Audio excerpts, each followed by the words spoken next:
It's always weird when you go live because it's like, Yeah. Well, it says, what do we do? we're live, I guess. Yes.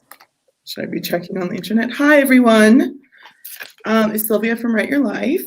Welcome to the first live stream book club featuring the 1959 Gothic horror. God, my voice is terrible. Ignore it. We're going to move on. The Haunting of Hill House by Shirley Jackson. I have been sick, so I'm getting my voice back. Yay. Hopefully it'll be returned completely. Amara Franklin could not join us today, but she's here in spirit. So if you're like Amara and couldn't be here and you're watching this in the future, definitely put us on in the background while you're washing dishes or you're cooking, because that's usually what I do, Yep. Because it's awesome. So we have Evie Redding. Hello. And R.L. Rutherford. Hi, guys. Just call me Lauren. We'll just make it easier. Lauren is great. Okay, so I put together some discussion questions that I found on the interweb, and I will try to link them down below. Just to, kind of help us have something to, talk about, but we can always go on our own. And I figured it would be easier because in our book club, basically what we do, because there's like a lot of people, we just give each person a question so they get a chance to have some face time and talk on their own. And then the rest of us can either agree or disagree or add on. So don't feel like this is only your question. Okay. Good to know. Hi, Timmy. So let's start with asking, did you guys like the book? Were you able to finish it? Who wants to start?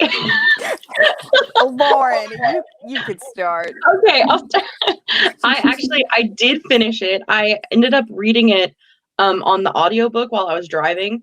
And I know that's kind of like a weird taboo thing. Some readers don't want to hear the audiobook without reading it in front of them. But I'm busy, so it had to happen that way. But it was so good. I'll probably send a YouTube link or something in the comments later of the British guy who is reading it to me, because it was dignified. I was like, oh my goodness, but I really enjoyed it. It kind of trips me up though, because on the version that I had, he didn't specify what chapter he was on. It was just hard. Just kept rolling along. It just kept rolling on. Here for the ride. Right? And so it'd be jumping around. And of course, because the book is so well done and it's meant to be trippy, I didn't have those visual cues to get me through it. But it was so good. I really enjoyed it. What about you, Evie? Well, I also listened to it on audiobook, but it wasn't a British guy. It was some old lady. I don't know. It was an older lady, and it was fine. I had read the book previously, a couple years before, I think, and I almost DNF'd it. I wanted to throw the book out the window. I really think I'm kind of in the minority here, but when I listened to it, I appreciated it a lot more this time. Still didn't like it. I don't think it's my cup of tea. I have a lot of thoughts. I just didn't. Some of the prose was good. That was it. So I listened to the audiobook the first time, and then the second time I read it on my Kindle, and I got super frustrated because I just got a new Kindle. I didn't know how the hell to work it. And also trying to take notes on a Kindle is stupid. So I was half taking notes on a Kindle and half writing them. And I was like, oh my gosh, where are all my notes? But I really did love it. I really enjoyed it. Even the second time around, I saw things I didn't see the first time, which is always great. And so we have Timmy, hi Timmy, and Hudson, who I love, who also did a video. I didn't get a chance to do a video yet. I'm still going to, because I had no voice. I had laryngitis completely, and I was like, whoa. Oh no. Yeah. Yes. So tell us if you guys in the comments really liked the book or not, if you got a chance to finish it or not. Yes, and I'm open for people to changing my mind, because so many people, I'm like, maybe I'm not with it. I want to be with it. I want to be in the people that like it. So please, please change my mind. That's what I'm here for. But I also feel like you're very savvy on like the psychological aspects of everything, that it probably is like, no, this is not real enough for me, which she probably, like, the writer doesn't know anything probably as much about. Yeah. But I'm definitely open. Like, please, like, I want y'all to change my mind so I can enjoy it more too. I liked it. I think it did me a disservice to watch the Haunting of Hill House TV show before I read the book, because they are night and day Totally different. Yes, Like, totally different. They took a hard left on that TV series. And that's one of our questions too. It's not even the same sport. I just saw the questions I was doing. I was like, girl, you got this. Yeah, no, there's a question in there that asks about the adaptation, so definitely speak up when we get there. I've watched it too. I feel like, I mean, sorry, y'all, if there's spoilers, we'll try to, I don't know, but they're not the same. Spoilers. They're not the same. No. Okay, so I don't know if you guys have like index cards or maybe some Post-its near you, because I thought it would be cool if we did a little quiz round in between the questions. I found the quiz question. If you think you know the answer, you can write it down or you can just say it out loud, but I think it's easier just to wait and hold them all up at the same time. So okay. Screaming out the answer. And then definitely I got people in the comments, if you want to play along and you know the answer, I'll try to give you some time. I don't know if there's a lag or not, so that you can answer that. But here is our first regular question. This is not a quiz question. So number 1 went to Lauren. Yes. Okay, so number 1 says, why do you think each person was motivated to come to Hill House? And the second caveat to that question is, what do you think motivates the Dudleys to stay? So what I thought about it is, I'm not sure if Theodora is really Eleanor, like if that's just like a split personality of Eleanor. That was kind of like my fan theory as I was reading the book, is that maybe Theodora is everything that Eleanor couldn't be. And maybe that would be like a split personality of her. And because the house is haunted and crazy, or maybe it's just a literal reference. But Eleanor, we know, Eleanor, she really goes to the house because she needs to get away. They're all sent there from Dr. Montague because they've had some sort of experience with the paranormal, and he's trying to, figure something out and figure out what the crux of Hell House is and see if it's psychological or if it's real.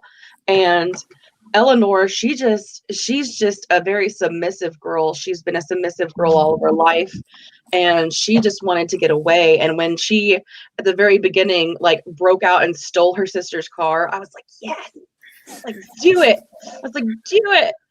And so I was super excited, but that was her. And then Theodora, she wanted to break from the usual. She wanted to get away from her summer home. Yes, dear. She was very upper lip. Upper lip, yes. At least that's how the British guy made her sound. So I was like, okay, she's upper lip. And then Luke was part of the house. So his motivation was to make sure, of course, that no one steals anything. And to see, I think he had some sort of like morbid curiosity himself, because I'm really not sure 100% what Luke's intentions were with doing this experiment with the Montagues. But he didn't seem like he was too afraid of the house. Like, honestly, as it was going through, like he didn't have as much like anxiety as the rest of the people did. And then Dr. Montague is trying to prove that his science is a real science. And so that's why he's gone. And the Dudleys, I don't know. See, and I get torn because the version that the Dudleys have in the series that I watched first is completely different for the reason that they might be in the house, because they really never explain it. Shirley Jackson never goes into detail and explains why, like, the Dudleys stay or they feel compelled to stay, other than the fact that we can maybe assume that they're poor in the town and they've just done this and this is just their job. We can assume that. You could also take the theory that the Dudleys are dead and that this is like their haunting of Hill House, or you could take it as, more like they just feel like they've been part of the family for so long and they know nothing else. And so this is what's comfortable, even though it's a very uncomfortable job. Mm-hmm. I'm sorry, that was a long-winded question. No. Your No. question, girl. Okay. What about you? Have anything to add or agree? No. I really liked like all the different things that you said, Lauren, and I didn't even think about the Dudleys being like it makes sense though, that the Dudleys might be dead. I wanted to kind of go back to what you said, I think originally, like talking about each of the characters being mirrors of each other. I felt like also Theodora was a mirror for Eleanor, and therefore it's kind of balanced those two out. And then Dr. Montague with his science, which just side note, he's supposed to be an anthropologist. That is methods are terribly bad. He would have gotten fired. I just had to say that. It just really bothered me. But anyway, moving on. I don't trust the doctor at all. I don't know what he's up to. But and I sorry, I'm being silly. But I kind of felt like the Dudleys were almost like mirrors of the house itself. Like you didn't get that human sort of interaction. It was like I clear off at 1 and breakfast is at, it was very regiment. And I'm like, oh, and so it's like if you're trying to mirror something that is evil and also not really human, then that mirror in a human form wouldn't come across as human either. And so that's why I thought, I was like, oh, they're very, it's very odd that they would act that way. So I don't know. I kind of agree with what Lauren was saying with that. But yeah, that was kind of all I had about that. I think that the book was pretty clear. Basically, Eleanor went because she had nowhere else to go and she needed to leave. Mm-hmm. Luke, he got sent there by his aunt, so he didn't have a choice as a family member that owned the house. And then you had, Dr. Montag, who I think was also there. Just, he really wanted to prove that ghosts were real. Mm-hmm. Which, I mean, I just have later after the questions, if we have time, I think we're going to talk about each character so we can talk more about him because I was not happy with him. Yeah, well, there's two of us. Yeah. Like, I feel like they're the type of people who shouldn't socialize with people at all. So this was a really great job for them. No. We're really going to find that anywhere else, to be honest. No. I mean, telemarketing and stuff like that isn't a thing, so they can't work from home yet. So I was like... This is definitely a motley crew, for sure. Yeah. And 100%. It's really weird because I agree with Evie, like Mrs. Dudley, she was like very robotic. She just repeated the same 5 things. But what was really weird is when Mrs. Montag came, she like had a whole conversation with her. I was like, where did this personality come from? Yeah. And I was really confused by that. I was interested, but I was like, also, what about her made her want to talk to her? Yeah. I mean, it could lend, I don't know, what Lauren was saying, that the Montagues are dead, and then, the Dudleys are dead, and then Mrs. Montague had said, oh, the spirits always come to me, and all this stuff, and then that would be, like, textual evidence. If they are not of this realm, then, all of a sudden Miss Dudley's like, oh, my goodness, finally, I can talk, or I can do things I'm not allowed to do otherwise. I'm not sure. Oh, okay. So Hudson actually just posted. She thinks that the Dudleys worked there because they were afraid the house would retaliate. I hadn't thought of that. Oh, yeah. That's true. A good thought. Yes, I could see that. The house would not be happy. You have to stay now, My God, like, so many layers to this story.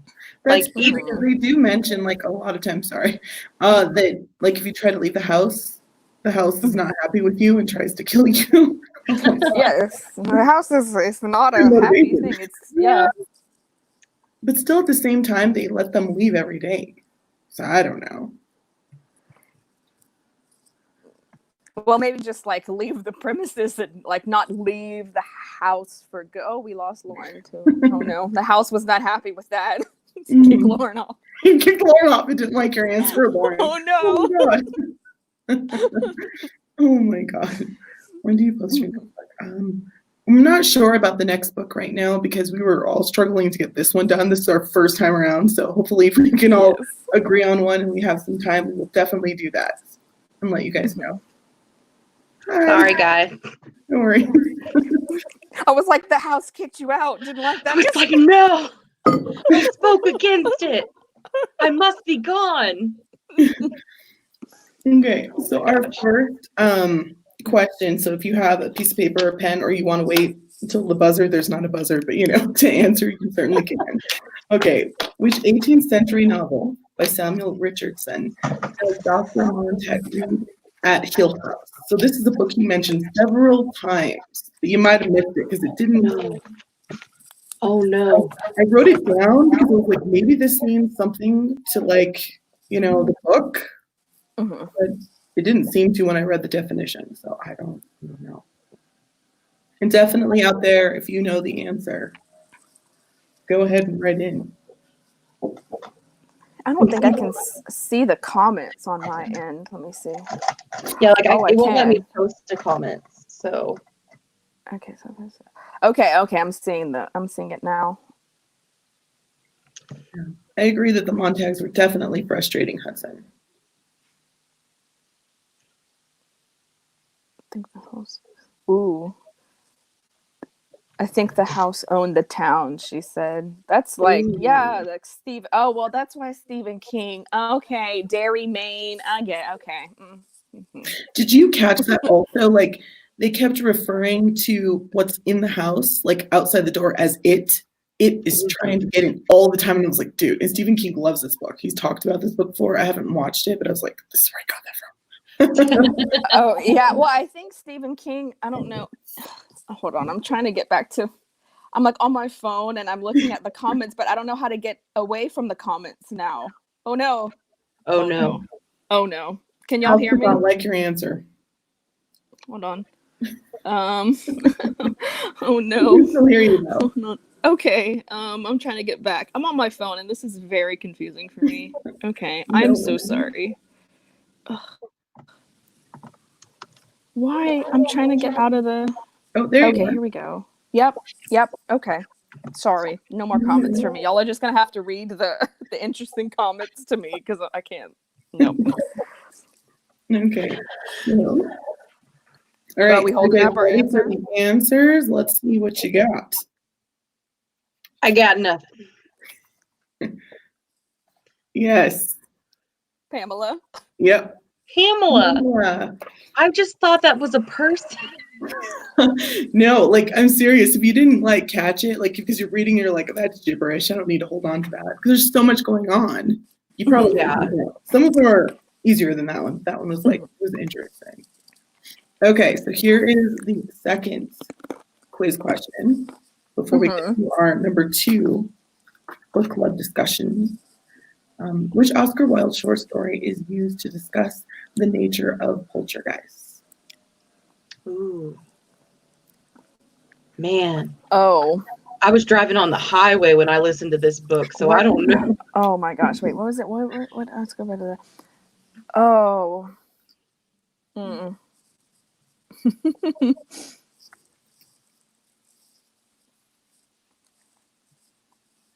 An Oscar Wilde short story. I'm sure it's not A Christmas Carol, because that's not even by Oscar Wilde. I was like, oh gosh, I don't even know. I was like, oh, someone. No. It was amazing. No, that's an old English degree joke. Someone kept saying it was for Christmas Carol, every time. It was like, no. One time it's gonna be, right? Yeah, I agree with that. When we get to Charles Dickens, that's when you talk. Like nobody else. Okay, you guys ready for the answer? Yes, because I don't remember. Can I see it? Oh, yes. Okay. I have never read this, so now I'm like, I gotta write that down. Mm-hmm. I am just 2 for 2 on this not working out for me. Okay, so question 2 was Amara's. Mm-hmm. The house as a character itself could some of the strange phenomena be explained by the strange construction? My answer is yes.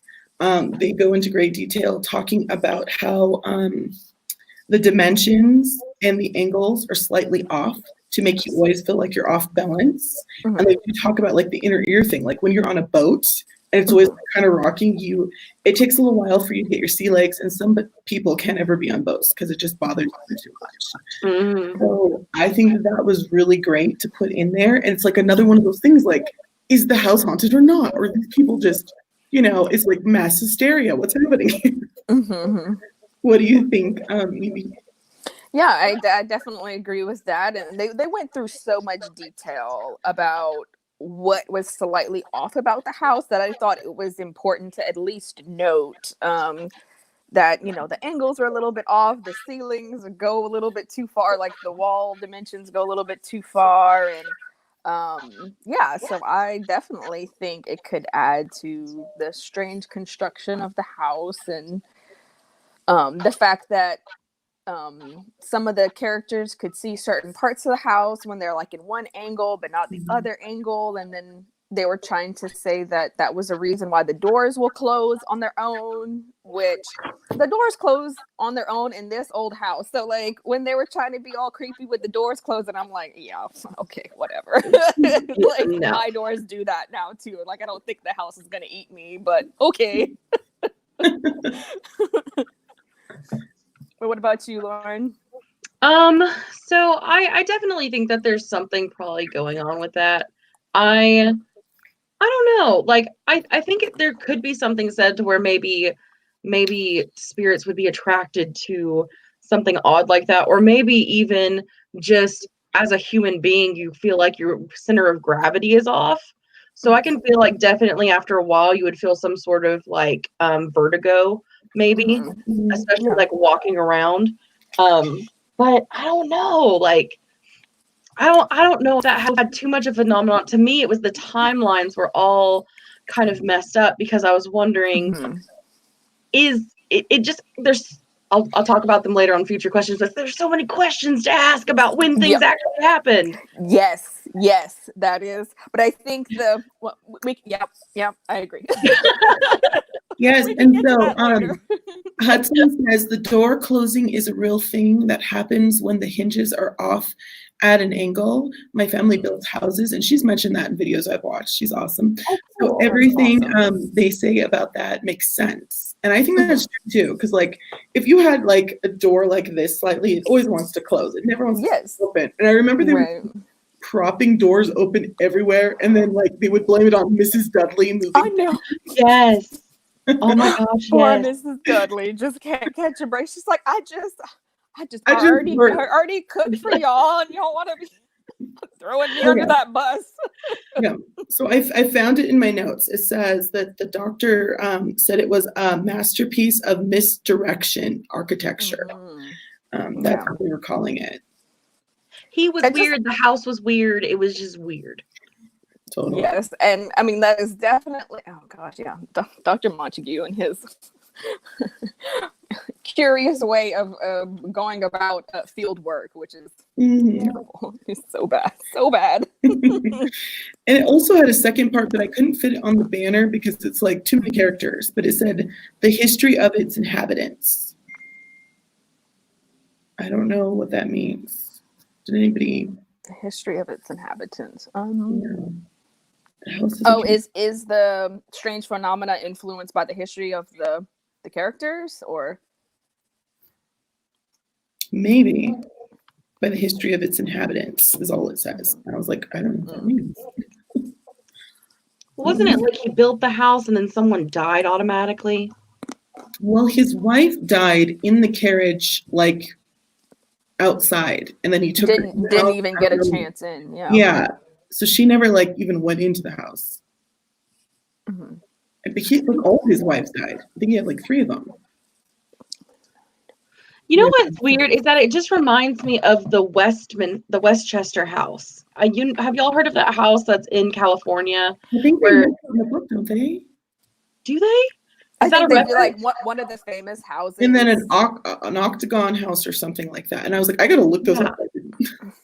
Yeah, and it was a lady that her husband and her daughter died, and so she kept building like a house that had all these different rooms that led to nowhere and all these different angles. And she, because a spiritualist told her that there was a curse on her family, and that because they were rich, and she was like, the only way that you won't get affected by the curse is if you keep building on your house. So this is like a legit house you can go visit in California that this lady like built up until like her older years, like her 80s, and she just kept tearing out rooms and putting up new ones, and it's all kinds of messed up. There's some dementia going on there. We don't talk about it. I would love to visit that. Well, maybe she based it on us, and we don't even know. I know, like, what if this is a short story that's commenting on that? Maybe. Possibly, Because yeah. she does mention the house, so it had to have already been built by the time they talk about it. There is a comment that says, your conversation just reminds me of Yellow Wallpaper, a short story. Have you ladies read that? Yes, I have. And it's fantastic. And it's about a person who's, slightly going insane, and she's like clawing at the wallpaper. Have you ever read? It's a short story. It's fantastic. No, it's Yellow. It's called Yellow. The Yellow Wallpaper, I think. Yellow Wallpaper. I'll have to look that up. I'll write that down in my It's a super good show. You should. It's so good. It's about postpartum depression and the suppression of women in that era. There's a crib in there also, is there not? Is there what? Is there a crib, like a nursery? Yeah. And I can't remember because I'm mixing them all together. But it's like there's a nursery in here that's creepy also. Mm-hmm. Yeah. Yeah. Okay. Yeah. All right. Good. More reading. More things to read.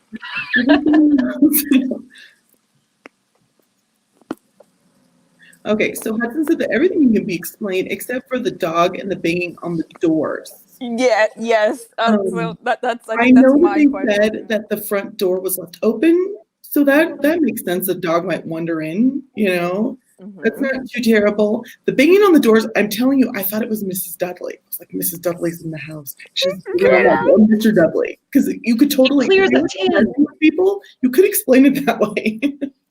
Oh, Mrs. Dudley, just going around. I clear at 10. I clear at 10. I don't care if you like my food. She's just so hospitable. I just love that about Mrs. Dudley. But also at the end, when Eleanor is like banging on all the doors, I was like, oh my God, has Eleanor been doing this the whole time? Like, what's happening? I'm so confused. That's why I was like, are the timelines linear? Because like that was the whole thing, and they do talk about time standing still, time doing this, time doing that. So I'm wondering if it was a literal thing and the timelines aren't even like linear the way we would think of a book being linear. So well, it's what made me start thinking when I was reading it in the beginning that the timeline was off was because Eleanor's in that little cafe on her way to Hill House, and there's that little girl that's throwing a fit at the restaurant, and it's because she wants to drink her milk out of the cup of stars. And the mom's just like, let her have her little tantrum, we'll give you your cup of stars when you get home. And then later in the book, I thought that I had like misheard something. I had to go back and re-listen to the chapters because it says later that Eleanor had her cup of stars and she only drank her tea out of a cup that had stars in it. And so it kept referencing Eleanor's cup of stars. So it's like, is she looking back on her childhood, or was she kind of just having like a manic episode? Like, I don't know what's going on. Mm-hmm. And in the TV show, which we'll get to that question soon, it's not linear. Time is not linear. It like folds in within itself, and you're just like, what is happening here? Yes. they took that one seed and they're just like, let's run with this in the opposite direction. Okay, so quick question number 3. Oh, dang it. Which color room did Luke get? Oh no. Okay. Okay, so I know.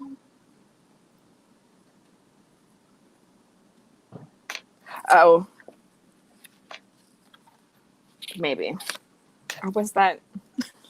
I know. It was like, oh dear. It might be Dr. Montague, but. So I think you just made a case for me actually reading the book instead of listening to the audiobook without the book present. Yeah. Likewise. Because I'm like, I don't remember.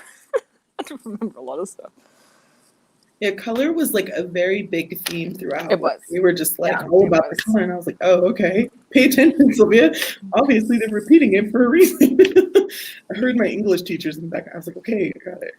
But if the whole house is misdirection, then maybe the author is also trying to misdirect you by falsely putting in like a lot of emphasis on things that you're just like, should I pay? I don't know what is happening. Should I pay attention to this? No. Yeah. Oh, okay. I just feel like I could do a whole dissertation on the weirdness of this story. Mm-hmm. Okay, so you guys ready? Mm-hmm. Okay. Answers. Yellow, yellow. The pink one. Seriously. Well, Well then, oopsies. never mind. Just kidding. Yeah. I guess yellow was Mr. Montague, and that was the only one I could remember. Well, I knew that they had like the blue room. Yes, it was blue and green, and then I couldn't remember. Okay, here is the next quiz And then question. there was red paint. Okay. Which article of clothing does Theo borrow from Eleanor, signifying Eleanor's loss of identity? Now, this That is a one. great question because I was like, oh, signifying her loss of identity. I didn't even get that. Yes.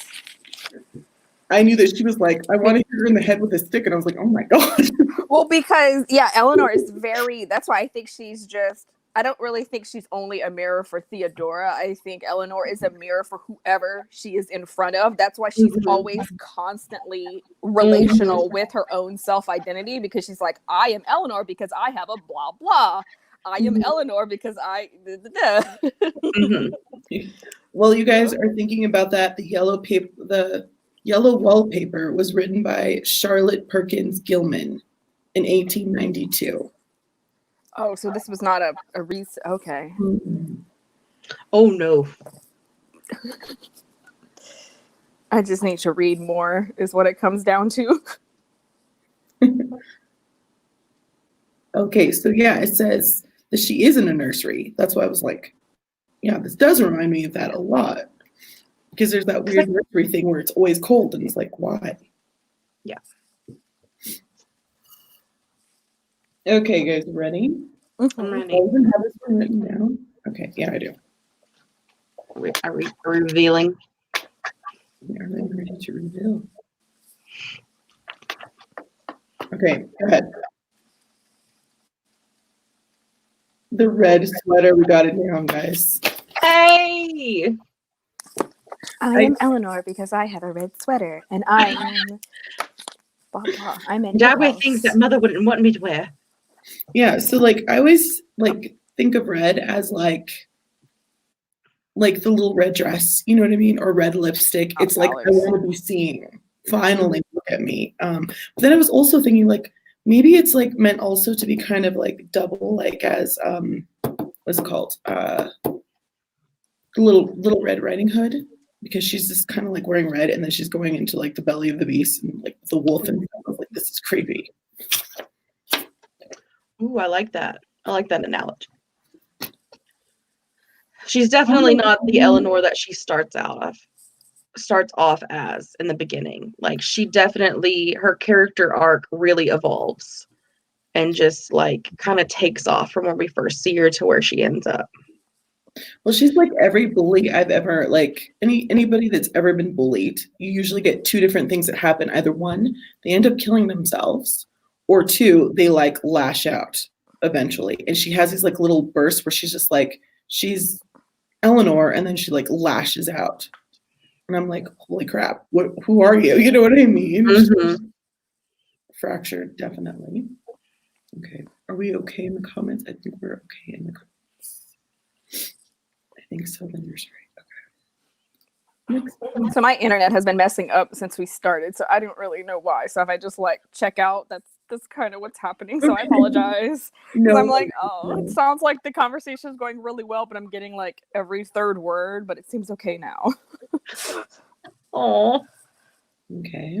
So where are we? Yeah. Now? So Hudson just said, I think she made herself believe because she was so selfless that she would be worshipped.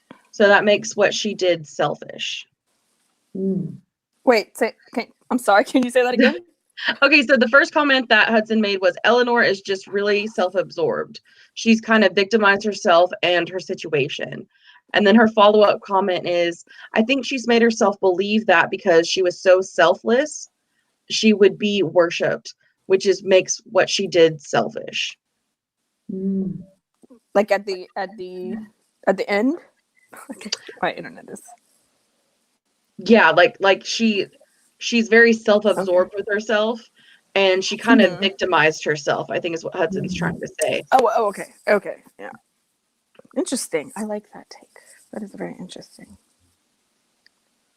She kind of was holier than thou. Yeah. The next question is, what parallels can be drawn between past inhabitants of Hill House and the current visitors? Definitely the sisters, the Crane sisters. They were both fighting over inheritance that was left to them, which was the house. And then you have, Eleanor and her sister. I believe her name is Carrie, which also is another thing like that Stephen King was like, okay, Carrie. I didn't even put two and two. I'm like, okay. Yeah. And so like they're fighting over the car, the inheritance from the mother. So there's those parallels. And then one sister was married and then the other one wasn't.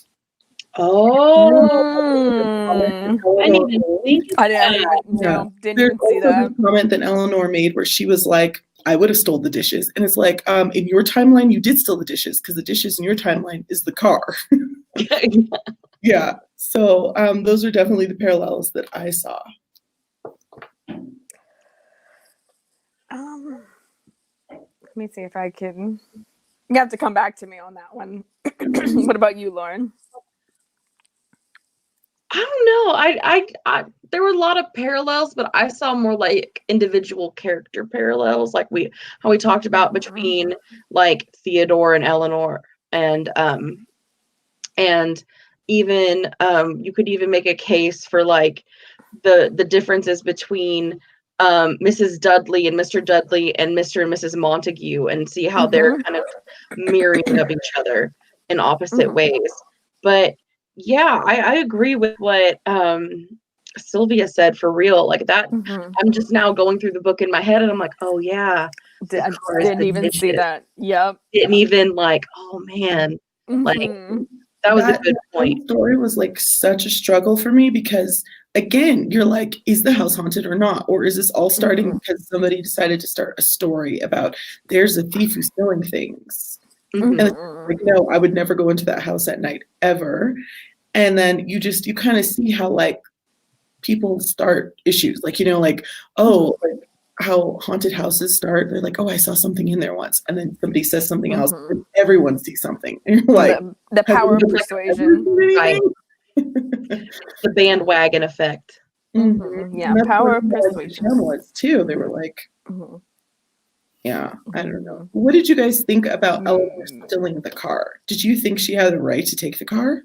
Well, she said it was half hers, but then again, Eleanor is not the most reliable of characters. So, like, by the end of the book, I'm like, I don't even know anything. And was that even her car? Like, I don't even know anymore because I am so, like, on for this ride. I'm like, is it really hers? Because I went one of two ways. It's either the timeline is totally off with the cup of stars and all that, or Eleanor is just like, she sees something and then she latches on because she doesn't even have a sense of self, that she picks and chooses from things that she wishes she had. And so she sees that cup of stars and, oh, now it's my cup of stars. Like she hears that Theodora has an apartment. Oh, well, I have a little apartment with, and it kept building and building and building. So by the end of that, I did not even know, like, if Eleanor should be trusted. Like, was that even her car? It could have just been the sister. I don't even, was it a car? It could have been a big old truck. I don't know anymore. I'm so lost. How far did the lies go, Eleanor? Lauren, what about you? Poor Eleanor. I lost my train of thought. Oh, sorry. So the question was, do you think that the car was half hers, that she deserved to take the car? Oh, yes. I was actually super stoked when she took the car, because when I first started reading it, I was like, who is her sister to say that she can't have it? Just because, like, I mean, if Mhm. she made payments on it, I'm like, well, who is she to say anything? Because at first I felt, at least I genuinely felt bad for Eleanor, because I'm like, oh, she has this really meek personality. She took care of her mother. Like, she deserves to have some little part of herself that, like, she can go do. Like, this is her first time to be independent. But then I agree with Hudson. It's like, as time goes on, she becomes so self-absorbed to the point where it's like Hudson was saying, everyone is expected to fall in love with her, and Journey's in at lovers meeting, and she expects to be kind of, there's times where she wants to take on the personality of Theodora and be this like raunchy, like loud person.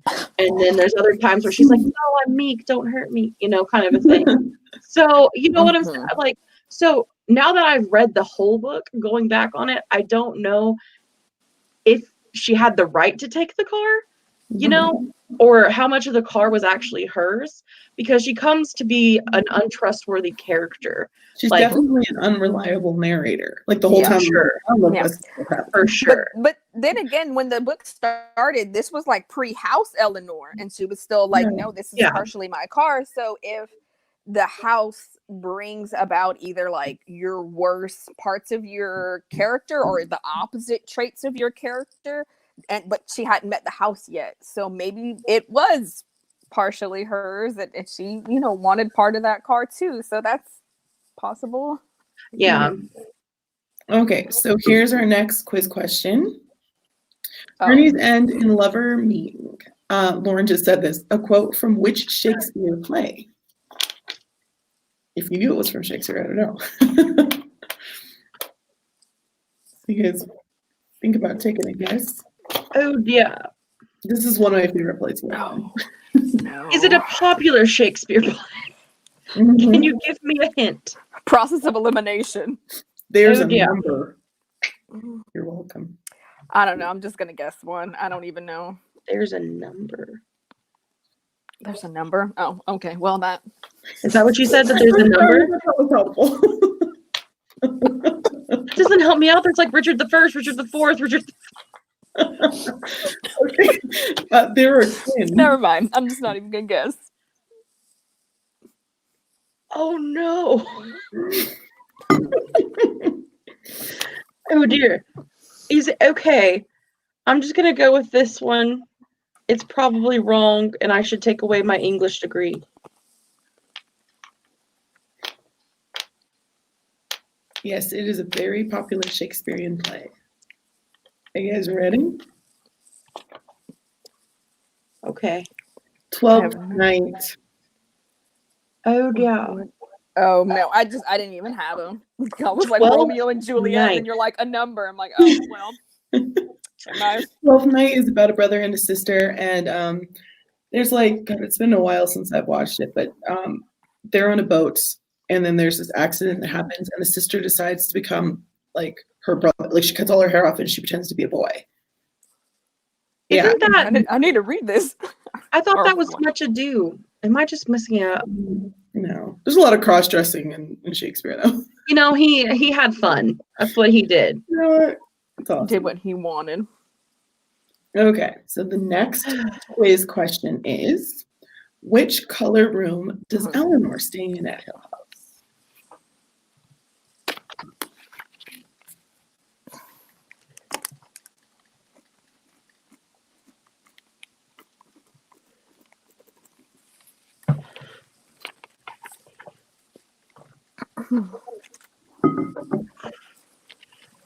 You ready? Mm-hmm. The blue room. I love how you can even see paper. Hey. Yes, it was the blue room, which I think suited her very much because she was just like very like depressed, and like when I think of blue, I think like down. Yeah. Oh, I like blue. I think it's very calming. I don't think depressed at all. Well, like everyone's always like, she's blue. Oh. Yeah, that's true. Yeah. No, I got to make things difficult for myself. I'm like, well, I really like to do it. I like to think blue is this and red is over here doing something else. Totally. Okay, so the next question is number 4, and it's easy question. Yep. So my question was, the author chooses to have several characters witness strange phenomena, making it very definite that they are Yeah, it wouldn't fit all the way on. like they are actually happening. I think. What do you believe? That's the second part. What do I believe? Okay, so when I originally listened through the book, I didn't have the questions, so I wasn't sure what to pay attention to. So what I was paying attention to was not my question. So I tried going through a second time, like in double speed, and trying to write down each of the phenomena that happened. But it says the question is like, several characters witness strange phenomena, making it very definite that they are experiencing it. But when I went through it, it wasn't like it wasn't that each of the characters were experiencing distinct phenomena. It was like like the first one with, or the one that I wrote down, the one where it started to get kind of creepy with the rabbit. That's where I start, like with the rabbit, where you're like, oh no, there's a sound in the bush, and then and they're like, oh haha, a rabbit scared us and stuff, but then you start feeling this sort of creepy vibe. Theo didn't see the rabbit. Eleanor got scared, and it was like that sort of power of persuasion that, so it's just Eleanor. And then the first night, let me see my notes. The first night was the one where they had the doors opening, swinging shut. I don't know, like it could be Eleanor doing it on a different timeline. I'm not exactly sure. Because then I got confused, because like the next morning they would kind of play it off like, oh, like that didn't really happen. It was like a reverse nightmare. So I am not exactly sure who is doing what. I think the house might have been doing it, perhaps. Let me see. What else was it? Oh, I also think that it could be that Theo, which I got it because of the show, but Theo could be an empath as well in the book. And if Eleanor is having some sort of episode where she's influencing things to happen, then perhaps Theo would like latch onto that and be like scared too. I don't know. There's so many ways you could take it. I'm not exactly sure. So I don't know. The writing on the wall, Eleanor could have done it. The house could have done it. I'm really not sure. That was my whole takeaway. Like, I'm not sure. You can take it in 10 different ways, I suppose. Let me see. The only one, the dog, was kind of hard to explain for me. But everything else, it all sort of, to me, it seemed like it always centered around Eleanor. Either like she is saying that she herself was scared and then other people are getting scared, or it always like circled back to Eleanor. So that's why I'm not sure if it was the house acting through Eleanor or Eleanor reacting to the house, or I just wasn't sure. I know that's not really an answer. No. Lauren, what did you think? I don't know. Like it for me, it all goes back to the time looping, because it's like if Eleanor was the ghost and she was trying to get through to Mrs. Montague through the planchette, and this was her trying to like make a play like I'm here, like, and this is like a time loop that's on a circle, then yeah, I could see where it would happen, but it definitely does center around Eleanor for sure. Poor Mrs. Montague, she tries so hard with her little self-righteous ways with the planchette to just like get something. But planchette, the planchette. Can I just say, is she sleeping with Arthur? Like that was like yes. Well, yes, I don't know about that, but Mr. Montague was not like, oh, you got Arthur, like, and Arthur's just like, well, I'm a schoolmaster. It's like, why are you here, Arthur? And what you here for? It's 1959, the book was written. Yeah. And the author mentions that the reason why Mrs. Montague couldn't come earlier is because she had a yoga thing. And the only people I know, first of all, I was like, yoga. And then second of all, I was like, the only people I know that are doing yoga in 1959 are people who are just like uppity people who have a lot of money and a lot of time. And I'm like, and those people are usually having affairs with younger people. Because I was like, how old is she? Because we already know Mr. Montague is very old and he looks like Santa Claus. That's the first thing I thought. I was like, he's totally Santa Claus. Because if he's weird and he's round and he's like red and chubby, and I was like, he's Santa Claus. That is so funny.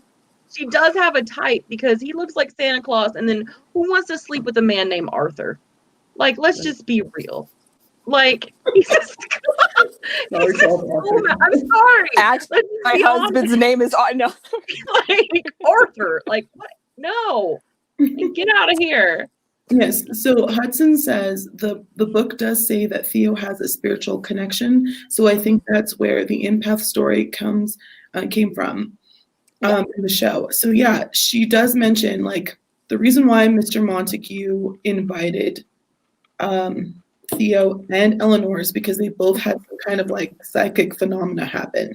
Eleanor had the raining of the stones on her house. Yeah. And then Theo, they believed that she was like I think like she could say what telepathic. I don't know. One of them. She could guess the numbers and on the cards and stuff. So that's why I'm thinking like either Eleanor, because so if we go from that and we assume that those two phenomena were real phenomena, like mutually exclusive from each other, then Eleanor, she's a very like make other like stones rain down, so that could be like the beating on the doors. It doesn't have to be stones, but it's very much it's not her. She causes something else to happen, kind of like Storm in X-Men or something. Something else is happening. I don't know, whatever. But she's causing something else, some other phenomena to happen like around her or to the people in her lives. Whereas Theo is very much like it's her and the things that she can either guess or she can assume or she knows. So if we go as if that were true and Theo has the ability to do that, then I think Theo would be very affected by Eleanor, which would like sort of exacerbate all of these things. So, which is what Dr. Montag said he was doing. He was like, I'm hoping that you two will cause the house to react to your He's not a doctor. You certainly, he's just totally like, oh, you guys are my assistants. I'm like, bull crap. You were here as hamsters in a maze. In a maze, and he's watching you more than the house, which made me very upset. Unethical. Yes, it is. It is very unethical. Very, very bad. That's not how we do things in the social sciences as a professor. Okay, no, he would get no funding. He would not get tenure. No. We would not approve his grant. No. He could not take the classmates. Like, no. Nothing. Okay, so here is quiz question number 7. What does Theo wear on her first outing to the brook? Oh, God. I know she wears clothes. That's about it. Sans clothes. Sans clothes. She was wearing her birthday suit. Yes, yeah. Yes. Go to that creek. So while you guys are answering that, what did you guys think about the stones raining down on the house? Because I know they want to blame down the children, which I thought was gross. That the mother was like, it's your fault. It's you and your sister's fault. This is happening. But also it made it sound like the mother was severely hated and the townspeople would come and watch. And I thought the townspeople are throwing the rocks, right? That's what's happening. She's saying, oh, they're raining from heaven. It's like, no, they hate you. And they're raining down on you because they're throwing stones at your house. Which again is like, is it a phenomena or not? It's like you can argue either side. I feel like if you're writing an essay, you can argue either side. Because I was like, I don't know. I would not want to assign this book for a class because then I'd be like, well, you can explain anything well enough. Sure. Yep. That's fine. A for you. Girl, I teach high school English. So if they come up with anything, I'm like, yes, baby. That's what happened. Good. Good Cite job. your sources. You put those. You got that MLA format. I'm all here for it. At this point, I'm just glad they have complete sentences. Like, I'm happy. Me too. On my end. Yes. Oh yes. This would not be a good book to assign if you had not read it and you were like, "Oh, this is a classic. I've got plenty of material I can execute on this." Yeah, you really need to have your stuff figured out, and then what you will accept and what you won't. Right. I feel like you could just accept so much because this book can go in 20 different ways. So, are you guys ready for the answer? Okay, what's your answer? Was it a yellow something? Yes, it was yellow. I'm trying to find it in here because I didn't write it. I was like, I knew some's yellow. Like, it's a sundress? It was a yellow shirt. Shirt. And that's when, like, again, I was like trying to pay attention to color because it was like, okay, Eleanor's wearing red. She's in the blue room. And there was a pink room. And then she was wearing yellow. And I was like, oh, okay. Color means something. And I guess the yellow just means what? Like, that you shine? Because I think that Theo does. She kind of just shines. She's kind of like, in one of the adaptations, it's Catherine Zeta-Jones, and she's kind of like an actress. You know what I mean? Like, look at me, I'm beautiful. I'm like, oh, okay. Yes. That's awesome. Yeah, I mean, but they make, I think Theo makes a point at some, like when she is wearing that yellow shirt, like we need to be bright in this house or something like that. She makes a comment to that, but I can't remember exactly what she says. Something about like, I don't like women that don't have color. I think. Oh yeah, that was the red. That was painting the nails. But she did make a similar statement when she was like, "Look at us, you're in bright red, and I'm in yellow." Like she wants people to be in Technicolor. There's no black and white kind of. You know what I mean? We're like Technicolor here. Or get away from you. Yes. Oh, okay. Like want all my primary colors over here. Come on, let's go. Yeah. Okay, so the next question is, which character wrote a book for his daughter instructing on how to be a proper woman? Huh.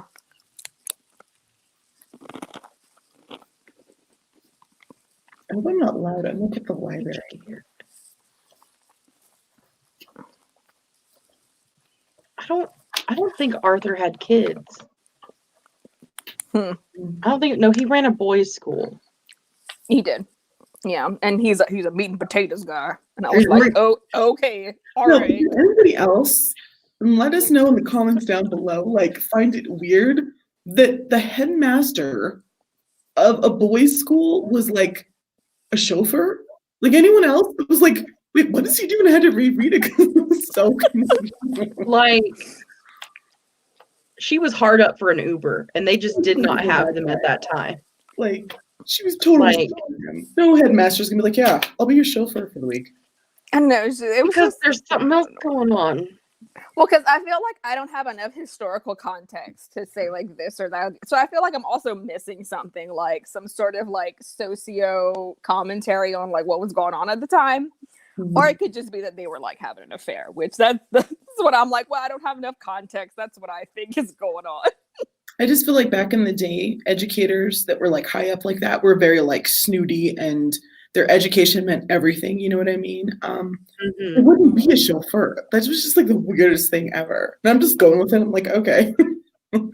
I mean, unless he had some like really, I mean, but I don't know why he would believe in the occult or like the phenomena so readily if he was supposed to be this like very like straight laced. Not to say that educated people cannot believe in that by any means, but it's just like it just seemed he didn't.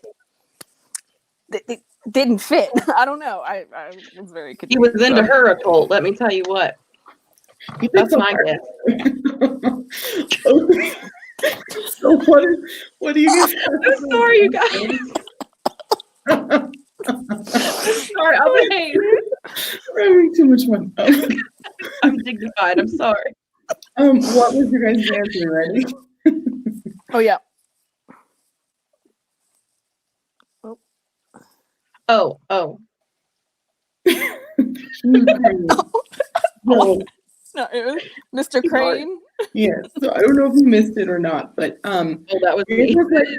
Like scrapbooked together. Where he took like all of these different like verses and things from different books, and it was like hell, rain, fire, basically scaring the crap out of me. Yeah. And he drew all of these really weird pictures to like say this is he what did the seven deadly sins, which then I went off on like a biblical tangent, and I'm like, is each one of these characters supposed to be indicative of one of the seven deadly sins? Like Luke is one, and Eleanor is wrath, and Dr. Montague is like Theodora was like gluttony. So I went and I was like doing, I was like, maybe I'm thinking too much, but like you can pair them up with all the let me see, how many are there? I don't know. Yeah. That's what I was trying to say.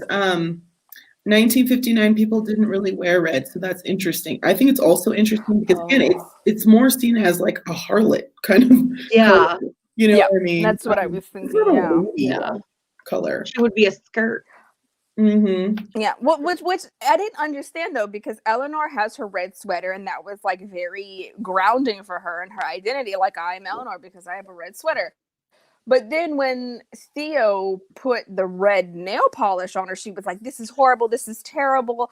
So I was like, "Well, which is the girl?" Like, like you got a red sweater. She was mixing up two words. I can't remember what they were, but I think honestly, again, that's like her mother. Her mother's coming out. Like, she's like, "Oh my God, my mother saw my toes." Like, you know what I mean? She was like, "It's awful." Mm-hmm. Oh, okay. It's almost like she has PTSD, and like she's trying to be her own woman and her own personality. And then once she gets a little bit too far out of her comfort zone, it's like she snaps back. Like she just can't. Like she's really close to Theodore, and like they're really good for a while, and then things will happen, and then you'll hear her inner thoughts like, "I can't stand her. Like, I hate her. I wish she would leave me alone." And then she goes, "Yes, I'll go to lunch with you." And it's just like, okay. And I feel really bad for her because she doesn't want to be touched. And I'm feeling like she was never hugged. She was never hugged or touched as a kid. And she just can't handle, like, she can't process being touched. Poor thing. I feel so bad for her.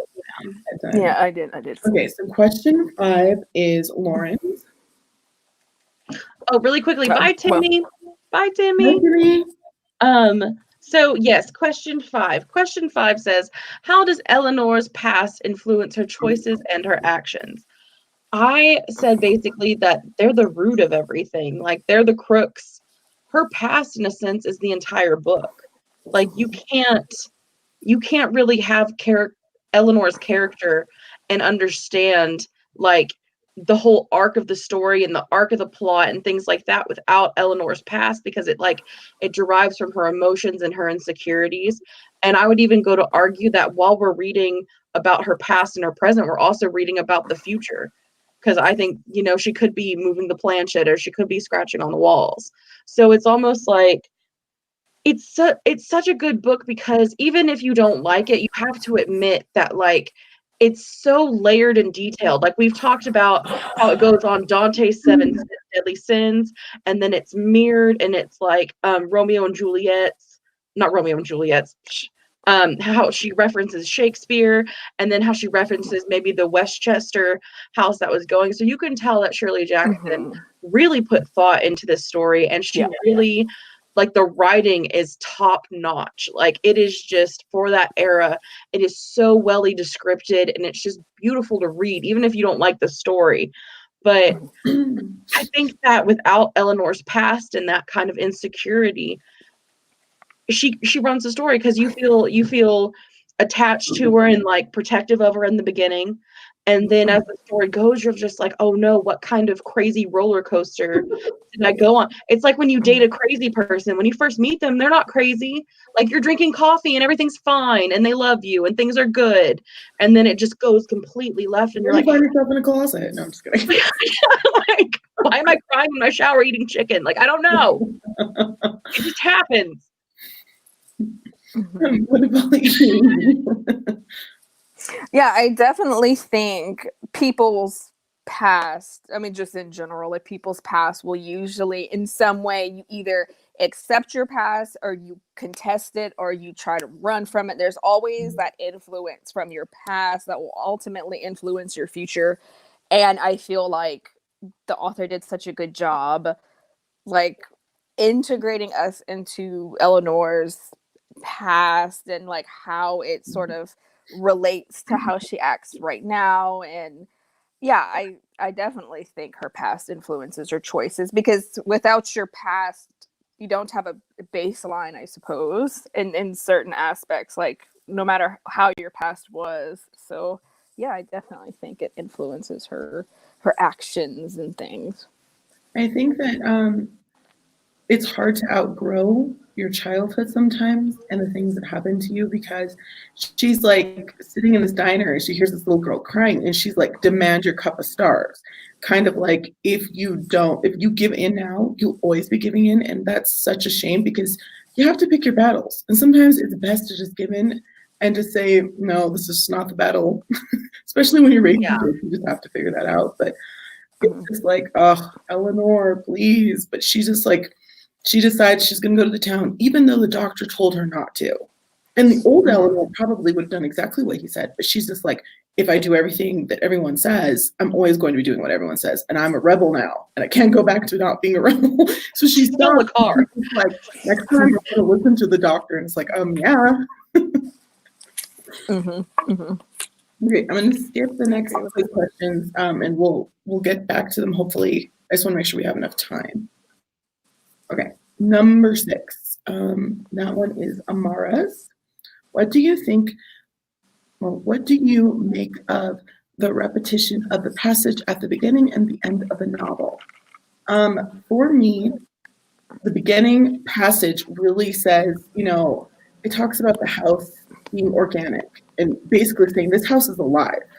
And I think it needed to be repeated at the end of the book, because you're like, is it? Because I'm not sure. And you want to know, listen, this house is alive. And I think maybe, yes, the house is alive, but only to a certain extent. And the mass hysteria that the doctor has created by telling them and putting them in this situation kind of caused some things that might have not been actually like the house itself, if that makes sense. What do you think you do? Well, I know for sure, like that sort of cyclical opening and closing same image. I know that's like a craft thing that you can just put in your books as a writer, and I like that. But yeah, I definitely feel it brings it full circle, and like you start with the house, and it's like they make mention of Hill House not sane, and you end with that image too. So it's like you kind of have this sense of like, what would have happened if Hill House was just a sane house? Like, would anything have even happened at all? And I don't know. It makes me wonder how much influence it was the house, which I think they ran with it in the show, and how much of it is, a lot of like mental illness that is being explained away in other phenomena, and it's not like truly addressed, because given the context, given the time, I'm not sure. But yeah, it makes me just wonder, going full circle, like, did we even get anywhere to begin with, considering what ended up happening at the end? Because with the ending, it's like you could take it either one of two ways. Spoilers with the ending of the book, like either she finally was free and found a home, or she was never free and she went from being in the clutches of her mother to being in the clutches of the house. So or the third option, maybe she didn't even die. No. She was dead the whole time. Yeah, she might have been dead the whole time. She didn't even die. She just went home. She's confronted her sister, and she's like, "No, live my own life," and she was fine. It's like she ate bad food and had a weird dream, and then she woke up and she's like, "I'm cool. I'm cool. That was a bad time in my life. It was just indigestion." Or it's got heartburn, really bad heartburn. So Hudson mentioned that, yeah, back then in the 1950s, polishing your toes wasn't really something that you would do. Nope. So that's all interesting, like showing Theo as somebody who's like a rebel. She's like, I do what I want, not going to worry about it. I love that. Okay, so should we move to the next one? Yes. Number 7.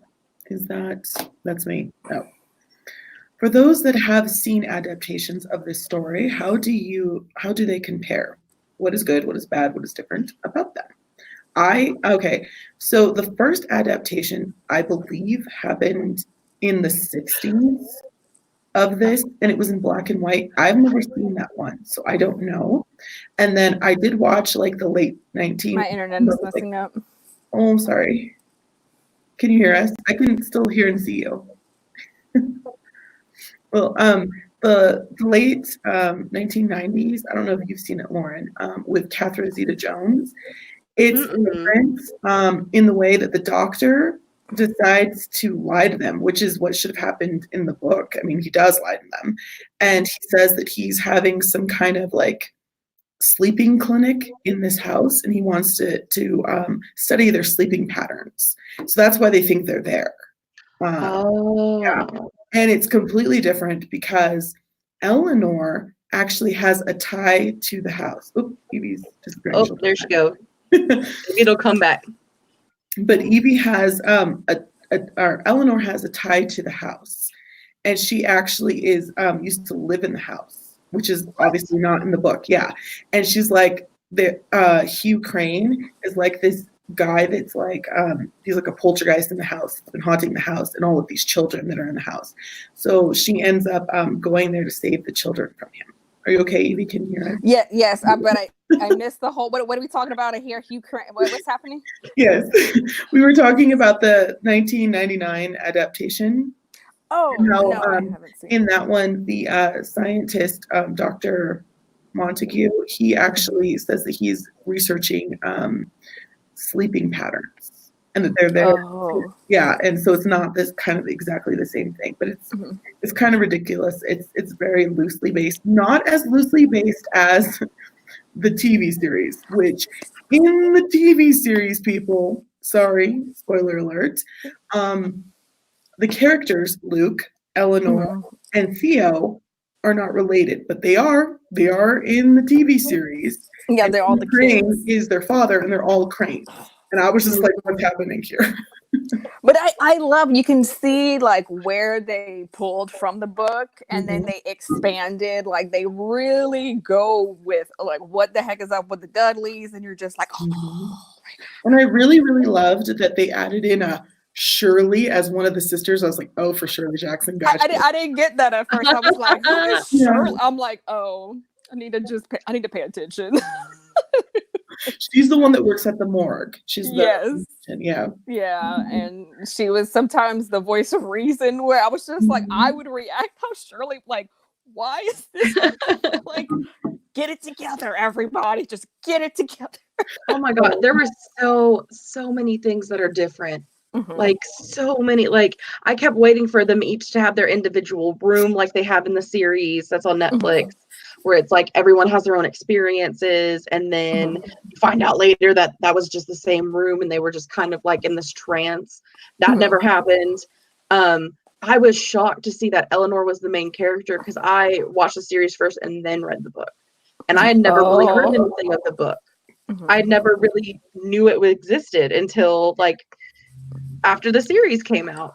And so I was like, it's totally different because Eleanor's not even really a main character. I mean, she kind of is because she's one of the siblings in the TV series, but she dies so early that it's just kind of like what happened to her, but at the same time, like it's more every episode it's a different Crane child and their own different elements. And I can see kind of like where Dr. Montague is more like the oldest brother, the oldest son, and then making when they made Luke and Eleanor twins in the TV series, and then in the book they're not related at all, and in fact she's flirting with Luke, like she's trying to get all up with Luke.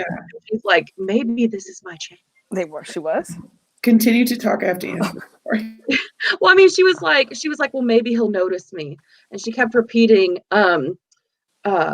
journeys end at lovers meeting. Yeah, but And she would just repeat that for like everybody. it's true. But she started getting jealous at the end when Oh, yeah. Theodore was with him, and Yeah. she was not, because she thought Theodore was trying to move in on her man.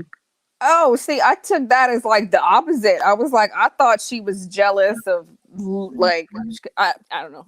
Maybe I misread it. I need to go back and read it like a third time. There's so much there that I'm like, I don't know what happened. Right. Okay, I'm back. Yeah. Sorry, my mother's calling me. For the second time, it's like, fine, let me answer. I'm glad I did. Okay, so we're moving on to 7. Are we okay? Sorry, I couldn't. Yeah, one thing, I really enjoyed the show because to me, the book was about this quintessential like haunted house, like very much like it set the genre, like the foundations for a genre to continue on. For me, the show was about grief and human boundaries and how everyone experiences grief differently. And I really, really resonated that because I felt like the book doesn't really talk about grief too much because Eleanor is not really grieved that her mother is passed away and all of this stuff. So I love the fact that the show was just about the human, like the humanness of what it means to be human and how there's so many ways to be human and so many ways to process things or not process things, that I was just like, oh, I love that part of it as somebody in the social sciences, obviously. Yeah. Well, and also like how hard it is to overcome like traumatic experiences that happen to you when you're a kid. It's like one really horrible traumatic thing, and it's like you spent like the rest of your life either trying to figure it out or avoiding it. It's just so terrible. Yeah.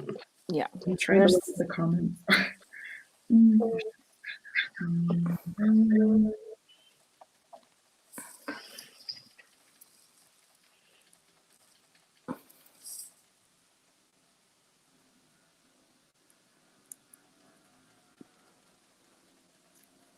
Oh, okay. So Hudson's saying she wasn't a fan of how they added in all the stuff about the Dudleys. She kind of liked that they were kind of like a mystery, like who are the Dudleys? Because the Dudleys had a child in the TV series. Yeah, they did.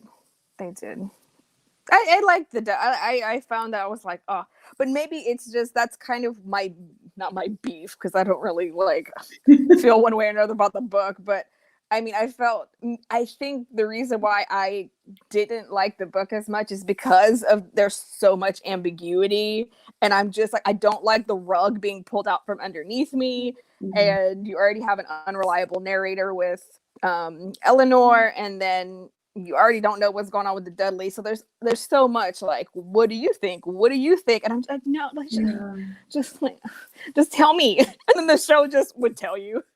So that was interesting to me. I appreciated that.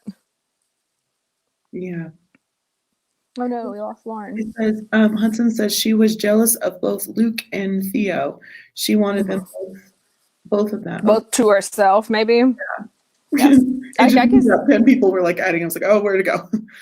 Yeah. Yeah, so I agree. Yeah. So we were both like, we just read like half of what was going on. Yeah. Yeah, she said the child thing was a nice touch, though, for the show. Yeah. And I'm just like, I don't even know where it's going to go from here. It's like, I heard the second season is not really following the Cranes or anything. It's going to be like loosely based in the same universe, but I'm not sure like how that, like, what are you going to do with that? I mean, I'd love for them to just bring new people into the house. I think it might be like a whole other story, but maybe either the same house or the same universe, but different people. Yeah. So that would be interesting. Okay, so there's Lauren. Okay. Hi. Hi. So my internet apparently like got disconnected for a minute, and I was still talking, like y'all were still having a conversation. And then I looked down at my phone, and the screen was frozen, like I was just like forever. I'm so sorry. Oh, okay, yeah. We were just wrapping up saying like we were wondering where they're gonna go with season 2 of Hill House. Mhm. Oh, Like, 'cause I they're was like, making a season 2? yeah, Mhm. I don't even. it scared me. I'm telling you, I freaked out. I don't know. Well, I watched it like the week of Halloween, and I was cut off.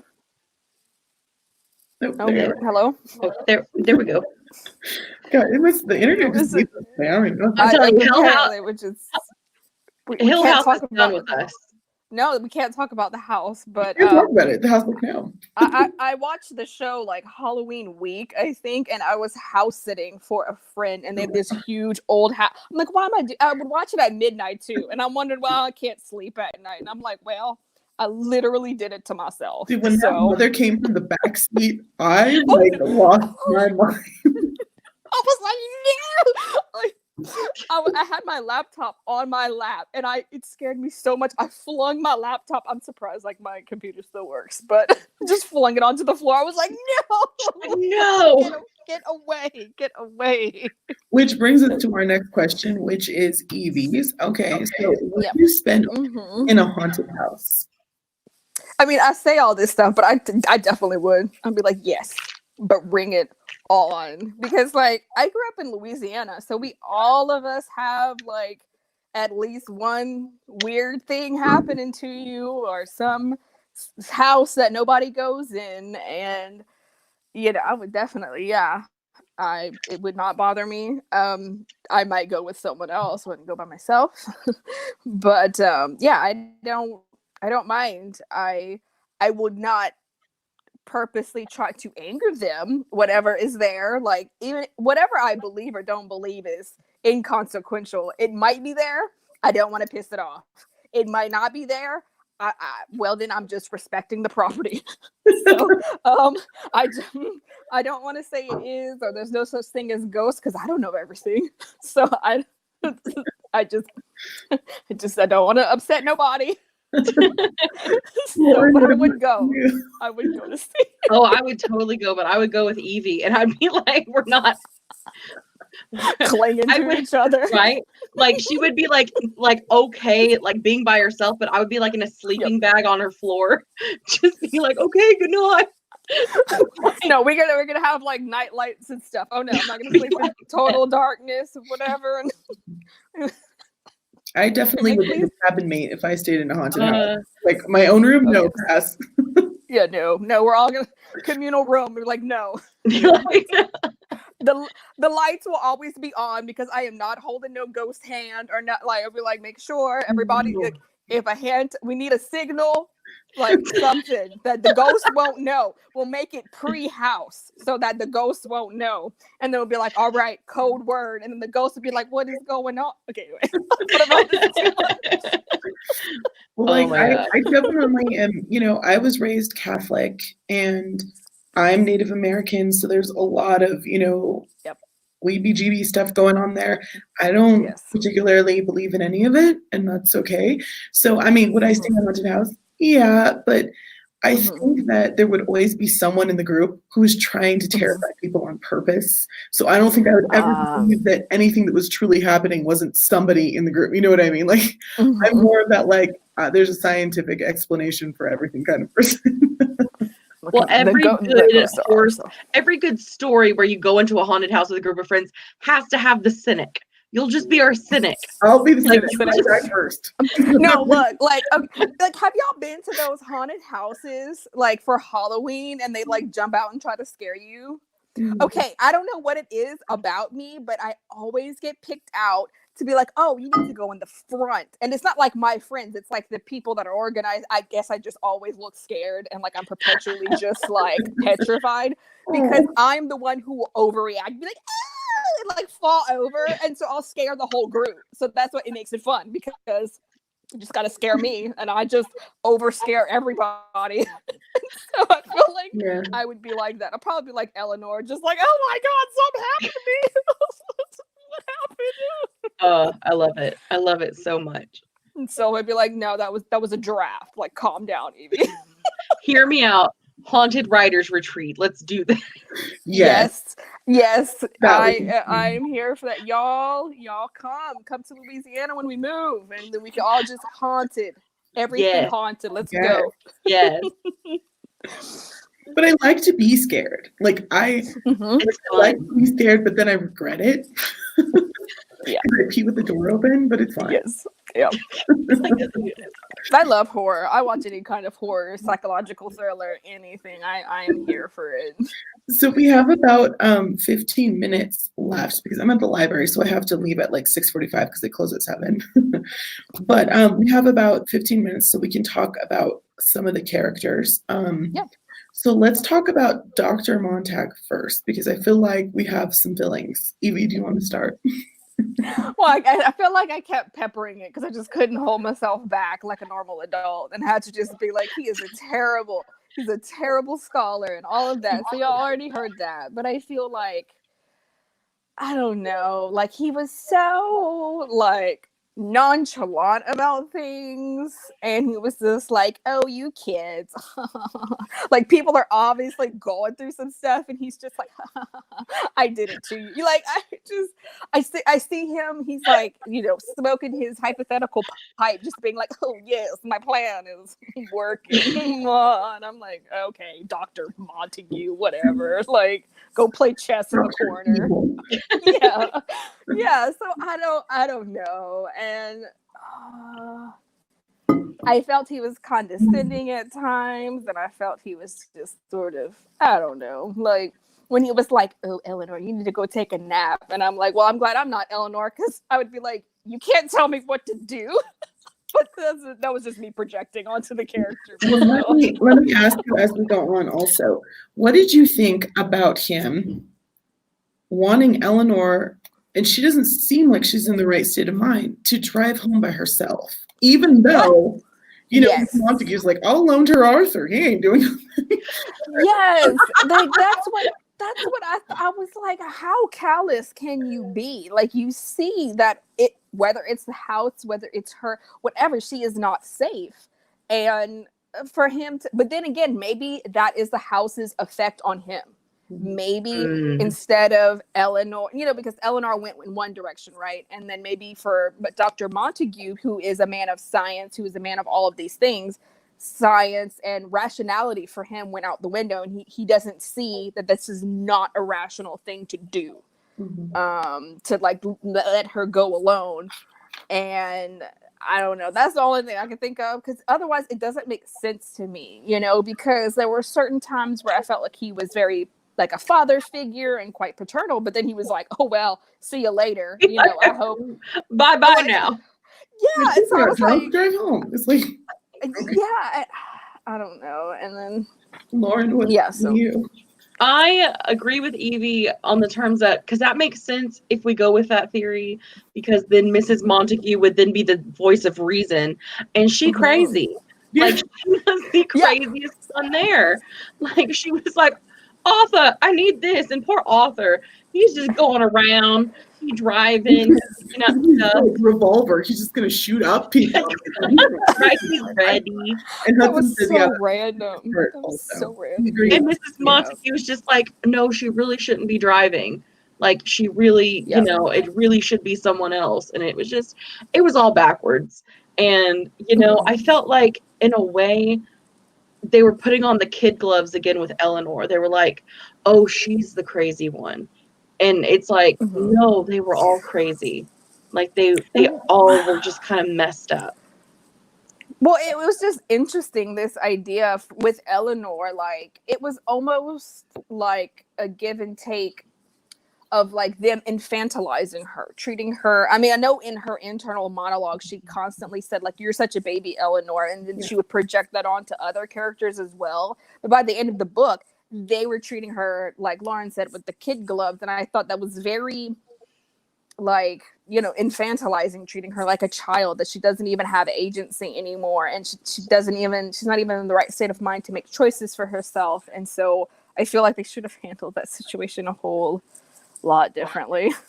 But and so I mean, I still feel like he was just like using them as guinea pigs, and he was so concerned about finding out whether any of these people had any kind of like psychological phenomena happen to them. He wasn't concerned about their state of mind. Like Eleanor was her mother, somebody that she took care of every single day. And like, yeah, why don't you come on down? Yeah. And I mean, at the end of the day, he was just trying to publish a piece of work that really wasn't even grounded in anything. And it was just like, oh, it's so unethical. Like, it's not how we do things.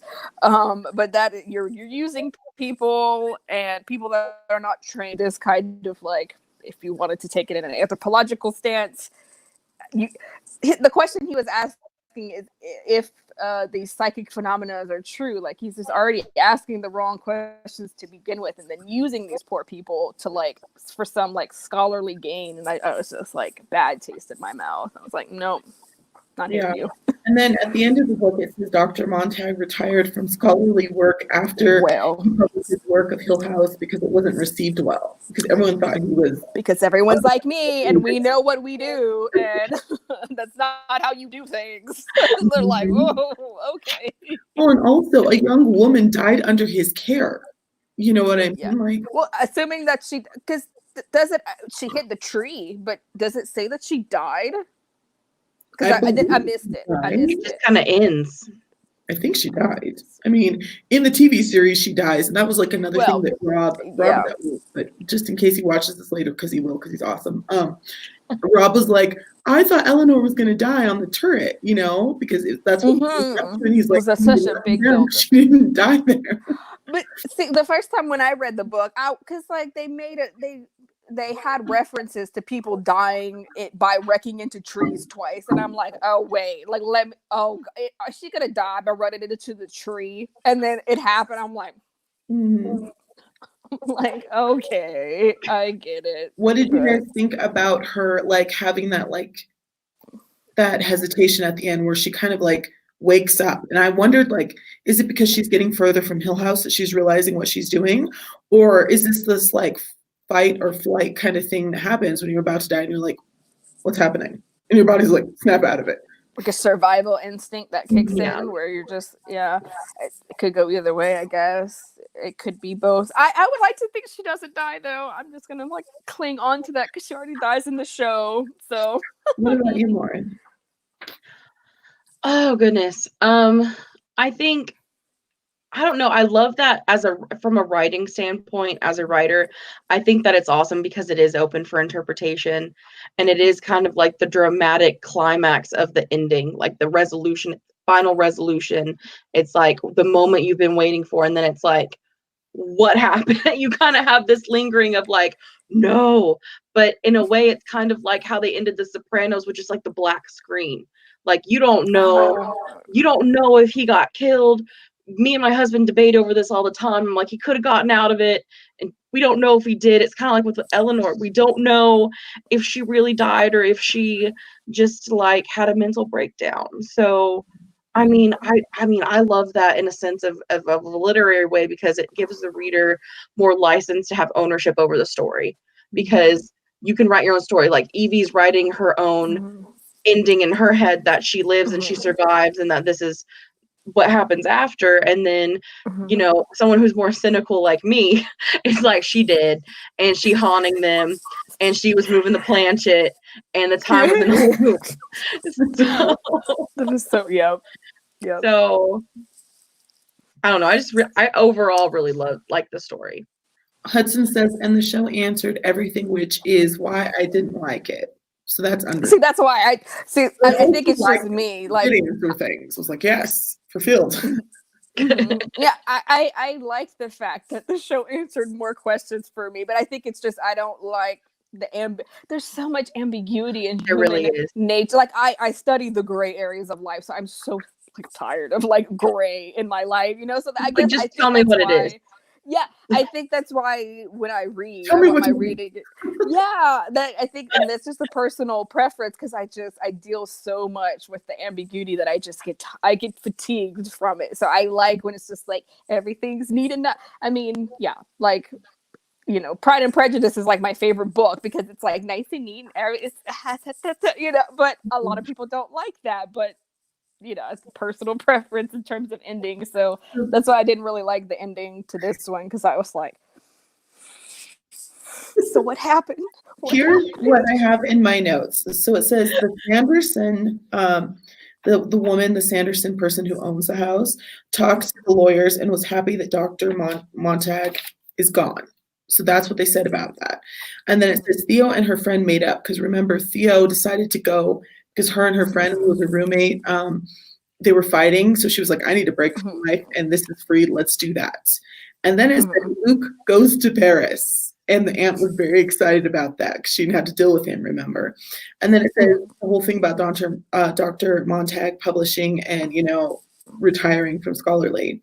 And so that's like the last bit. That's like the last chapter, part 4, whatever. So it doesn't mention Eleanor whatsoever. And that's why it made me think, well, she's dead, because there's no mention of what happened to her after that. Like, Eleanor goes to a psychiatric ward and is never heard again. Yeah. But I mean, there was so much like detail and other minute things that she could have made it really literary and be like, an Eleanor forever with the, like, she could have made it like where you kind of get what's going on, but they purposely left her out. So I don't know, maybe, I don't know. But maybe she's alive. Yeah. At first I was like, damn, all these people moved on and never thought about her or said anything about her. But it's like, at the same time, it's only been a week in this house. Yeah. They're still in shock, probably. Yeah. And then it could also, I mean, and then, because remember we were saying, or I was saying that I took a biblical stance with the like 7 deadly sins and stuff.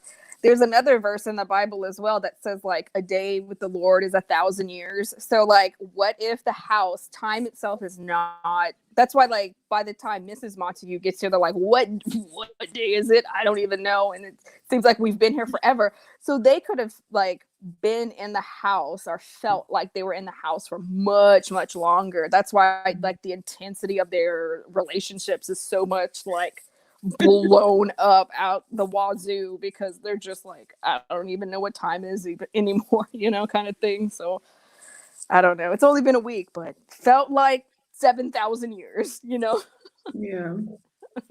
So Hudson says, I get where you're coming from, Evie, but I feel like Gothic has to have that happen. So that makes sense. Oh, okay. Yeah. Well, then definitely this is my first Gothic novel. So again, like I usually read fantasy. So thank you, Hudson, for telling me that, because okay. Yeah. Then maybe that I'm fine if this is like how it should. Okay, that's fine. And then she also says, dude, Jane Austen is my favorite author, so I get you. I do love Jane Austen. Maybe we could next time or next time read a Jane Austen.